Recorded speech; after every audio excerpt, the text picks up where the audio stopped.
All right, welcome to our deep dive into God. Mhm. As seen through the Urantia book, you specifically asked about paper one, the Universal Father. So we'll be focusing on those excerpts. Yeah, the Urantia book, it really doesn't hold back. It really doesn't.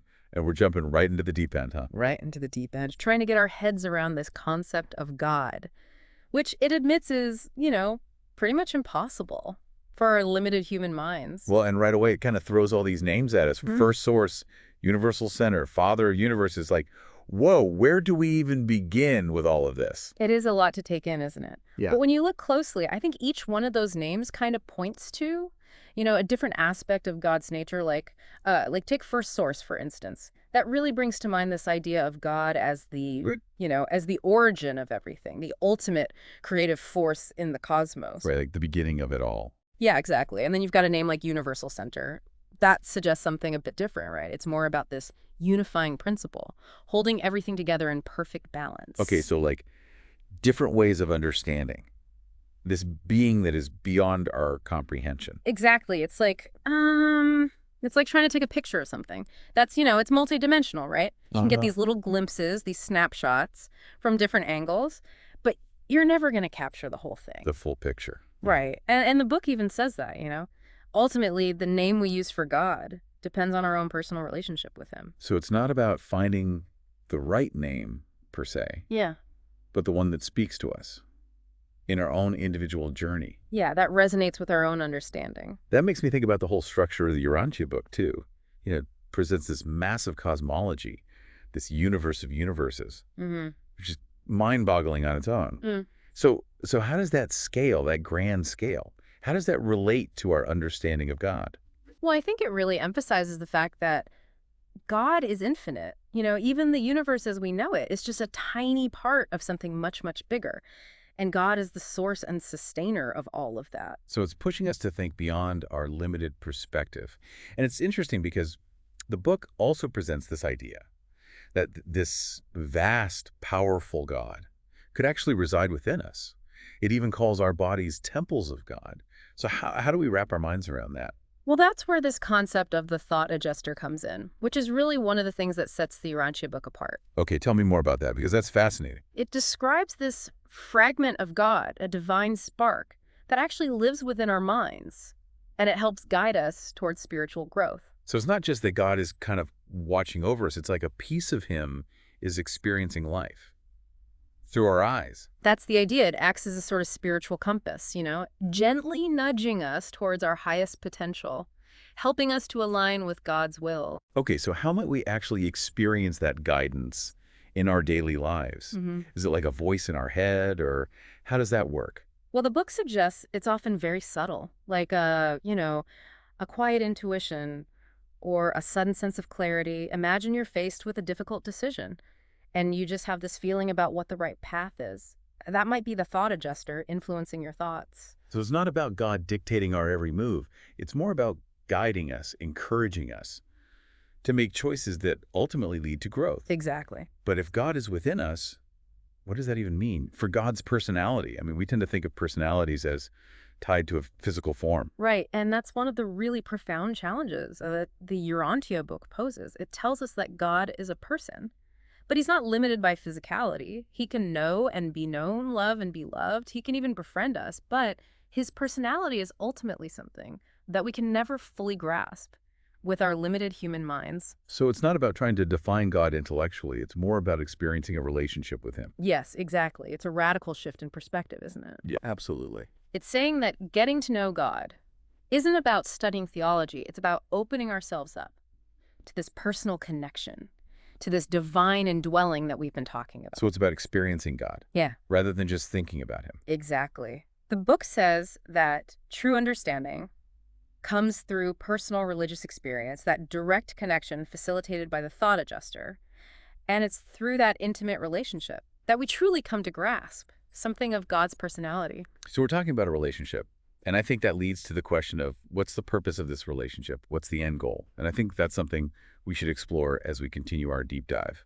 And for you listening, when you think about a relationship with God, What does that bring up for you? What feelings, what experiences come to mind? Think about that as we continue this conversation. One thing that really struck me in these excerpts is this phrase, doing the Father's will. It suggests that this relationship with God isn't just a passive thing. We have a role to play. Okay, so it's not just about receiving love and guidance, but also about actively aligning ourselves with God's purpose. Yeah, that's powerful stuff. It is, and the Urantia book really emphasizes free will. God isn't forcing us into anything. It's more like he's inviting us to participate in this grand adventure of creation and spiritual evolution. All right, like we have a choice. And that makes me think about that passage where it talks about how God reveals himself to us up to the fullness of that creature's capacity to spiritually grasp the qualities of divine truth, beauty, and goodness. So it's almost like the more we grow, the more God can reveal himself to us. Exactly. It's like we're expanding our container, making more room for God's presence in our lives. I like that analogy. And the Urantia book actually offers some pretty concrete ideas about how we go about this process of spiritual growth. Okay, so what are some practical steps we can take to do the Father's will and expand our capacity for experiencing God? Well, a big part of it is this idea of aligning our will with God's will. It's not about becoming mindless robots, right? But it's about consciously choosing to live in a way that reflects God's values: love, compassion, forgiveness, service to others. So becoming more godlike in our actions and intentions. Exactly. Okay, but how do we even know what God's will is? Yeah, that's the million-dollar question, isn't it? Yeah. And there's not a simple answer. The Urantia book doesn't pretend to have all the answers. That's complex. Right. It's more about developing this God consciousness, this inner awareness of God's presence that helps us to discern the right path. So you've mentioned God consciousness a couple of times now. What does that actually mean? Is it like a sixth sense? Well, it's not so much a special ability as it is a natural capacity that we all have, this potential to be aware of God's presence. And like any capacity, it can be developed and strengthened through spiritual practice. So practices like prayer and meditation might help us cultivate that God consciousness. Exactly. It's about actively seeking that connection, creating space for God to reveal himself to us. The book even talks about God seeking as a natural response to the thought adjuster's presence within us. So even if someone hasn't consciously chosen to seek God, that desire could still be there, dormant. Precisely. It's like a seed that's been planted within us. And through spiritual practice, through making choices that align with God's will, we can nurture that seed and help it to blossom. But we all make mistakes. Right. Yeah, nobody's perfect.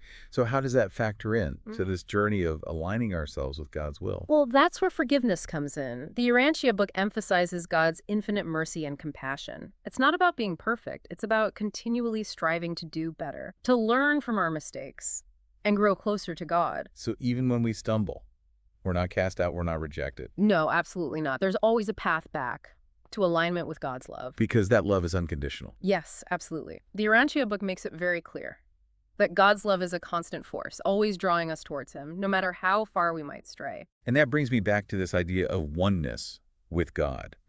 The Urantia book uses that phrase a lot. What does it really mean?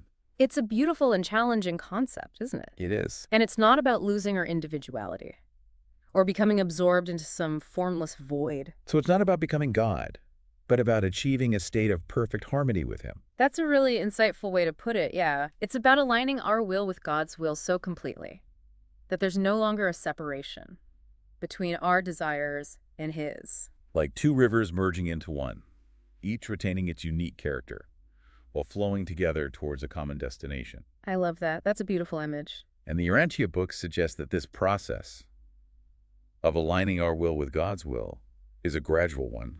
It unfolds over time. Right. It's not something that happens overnight. So it's an ongoing journey. Yes. With each step bringing us closer to that ultimate state of oneness. Exactly. And even if we never fully achieve that complete oneness in this lifetime, the journey itself is profoundly transformative. You're listening to The Deep Dive, and we're exploring the Urantia book's perspective on God. Stick with us. As we continue to unpack this vast and intriguing text, it's amazing how much the Urantia book emphasizes this ongoing evolution, this idea that our understanding of God is never static. We're constantly growing, expanding our capacity for the divine. It really challenges us to rethink this idea of a fixed, unchanging God, doesn't it? It's more like Yeah, this dynamic, interactive relationship where both we and our understanding are constantly in flux. It's like we're partners in this grand cosmic dance. collaborators, yeah. Yeah. And that brings me to something that I find a bit perplexing, which is this concept of the Trinity the Urantia book talks about. Yeah. The universal Father, the eternal Son, and the infinite Spirit. So how do these three distinct beings fit into the idea of one God? That's the million-dollar question, right? I mean, it's a question that has puzzled theologians for centuries. Right. And I think what's fascinating about the Urantia book is that it doesn't try to oversimplify it. It acknowledges the mystery. But it does offer these glimpses into how these three beings work together in this perfect harmony. So it's not about dividing God up into three separate entities, but more about understanding that the divine nature encompasses these multiple aspects. Exactly. Think of it like a prism. White light appears as one thing. Yeah. But when you refract it through a prism, you see the full spectrum of colors within. Oh, I like that. Right. And so the Father, Son, and Spirit are like those colors, distinct yet inseparably linked, each expressing a different aspect of God's infinite nature. Okay, so that helps to kind of visualize it a little bit. Yeah. And it suggests that we might experience these different facets of God Yeah. in our own lives. Right. You know, the Father is the source of our being. The Son is the embodiment of love and mercy. The Spirit as this guiding presence within us. And the Urantia book really encourages us to engage with all three aspects of the Trinity, to seek this multifaceted relationship that encompasses the full spectrum of God's nature. And that makes me think about how people connect with God in different ways. You know, some people feel close to God through quiet contemplation, others through passionate worship, others through acts of service. So it's like there are multiple pathways leading to the same destination. And the Urantia book really honors that diversity of experience. Yeah. It emphasizes that there's no one right way to connect with God. What matters is that we're actively seeking, striving to align ourselves with his will and deepen our understanding. It's about the journey. Yeah. You know, we've covered a lot in this deep dive, Yeah. but I keep coming back to this question of why. Why does God want this intimate connection with us? What's the ultimate purpose of all of this? I mean, that's the ultimate mystery, isn't it? It is. And I don't think the Urantia book claims to have all the answers. Right. It suggests that love is at the heart of God's nature, and this desire for connection, for sharing his love and wisdom, it's a fundamental aspect of who he is. So it's not about us proving our worthiness or passing some kind of cosmic test. It's about participating in this exchange of love and understanding. I think that's a beautiful way to put it. Yeah. And the closer we draw to God, the more fully we experience that love, and the more we can reflect it outwards into the world. It's like this ripple effect, expanding outward from the very source of creation. It's powerful stuff. And as we wrap up this deep dive into the Urantia book's perspective on God, I'm left with this sense of awe and wonder. This text doesn't offer easy answers, but it invites us on this ongoing exploration of the divine, encouraging us to keep seeking, keep questioning, keep growing. It's a journey that lasts a lifetime and beyond. And ultimately, it leads us back to the source of our being, to the embrace of the universal Father. And what an incredible thought that is. And for you listening, I encourage you to continue your own exploration of the Urantia book, grapple with its complexities, and discover the insights that resonate most deeply with you. Thanks for joining us on this fascinating journey. Until next time, keep seeking and keep diving deep.